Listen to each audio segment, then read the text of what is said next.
Special thanks to Frank Brunsma from Savitar Tennis Center for letting me record this video on their wonderful courts at the Swiss Hotel in Singapore. Hi, Thomas from fieldtennis.net here. A few years ago I was at a tennis conference and we were testing a ball machine, a group of us coaches. And as I was hitting my forehands a few times, a coach next to me said, "Wow, your forehand is so smooth." And at that time I just said thank you. I didn't really know what to think about. But then after that I was thinking about it and I realized, well, I've been trying to make it smooth for 10 years. You know, it's not something that was God-given to me, but I was actually trying to make my forehand really smooth, you know, without any jerky movements. And why was I doing that? Well, because I realized that as you play tennis, if you have a jerky movement in your stroke, whatever stroke it is, you're not going to hit the ball well. You're going to probably miss-hit a little bit and you will lose control of the ball. So at some point I realized, you know, the only way for me to be very consistent and accurate is to accelerate my strokes without tension, without any contraction. And so in order for you to make smooth strokes, you actually need to try and do that. The number one cause for contraction or tension in our strokes is the desire to hit the ball hard. So we need to get over that and learn how to hit the ball fast without any contraction or tension. So usually this looks something like this. So as I hit the ball, I contract because that's my usual response to, you know, hitting the ball hard. And so when you do that, you will feel strong, but actually you will slow down your arm because of the contraction. And also when you contract, so maybe from this angle, when you are lining up for the shot and when you contract your muscles, you're going to pull the racket slightly off the path. And so that's why you miss-hit a lot and you lose control. And another cause is that when we contract our muscles, we unconsciously change the racket angle. And so that's why we don't have good control of the strokes.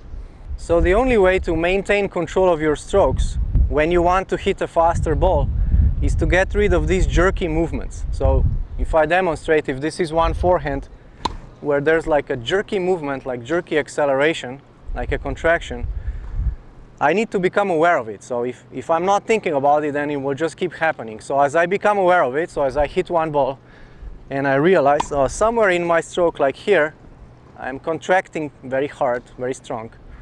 Then I try to hit the next ball and I try to do less of it at first, and in time, you know, still execute my technique. Can I still execute my technique and get rid of that tension, get rid of that jerky movement? So in time you get better and better. You know, in the first 5 minutes when you try and do that, you will definitely make progress. But you know, there's a long way to getting to really smooth strokes. And you can get there, as I said in the beginning, by trying to do that. So it will not just happen overnight. You know, I've been trying to do that when I realized that my strokes don't function well whenever there's a jerky contraction in them.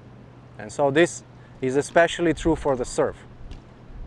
The serve is one of those strokes where this happens most often. So you're thinking, I want to hit the ball hard, and you're serving, and then there is this sudden jerky movement, and you might feel that you're hitting the ball hard, but that ball is not really fast. So the first step is to become aware where in your serve is that jerky movement, where is that tension, where is that contraction. So once you know, pinpoint it, you say, okay, it's here, right? Then you say, okay, I need to still perform my serve technique. I'll still do everything the same, but I'm gonna try and get rid of that. I'm gonna try and get rid of that so that there's no more of it. And what you will have to do at first, you will have to slow down, because this high speed of your swing and this thinking, I want to hit the ball hard, is going to cause this contraction. And so the first thing you have to do is you need to slow down and see at what speed can you actually do your serve when there's no contraction. So let's say at this speed you might be able to execute your serve technique and have no contraction of your muscles. And so this is where you need to start, and then you're going to gradually increase the speed of your serves and try and maintain a serve where there's no jerky movement or no contraction. There's another way of developing very smooth strokes in time, and that's not trying too hard. And I cannot emphasize enough how important this is for your tennis. Because when you try hard, you might do that unconsciously and you say, I'm going to try really hard today to improve. That will automatically make you tense. And when you're tense, your body is locked and it doesn't function well and you cannot adjust well to different balls. So yes, we come on tennis court and we want to work hard, but up to a point, because tennis is not a sport where you play like this and you try really hard. There has to be a certain amount of relaxation.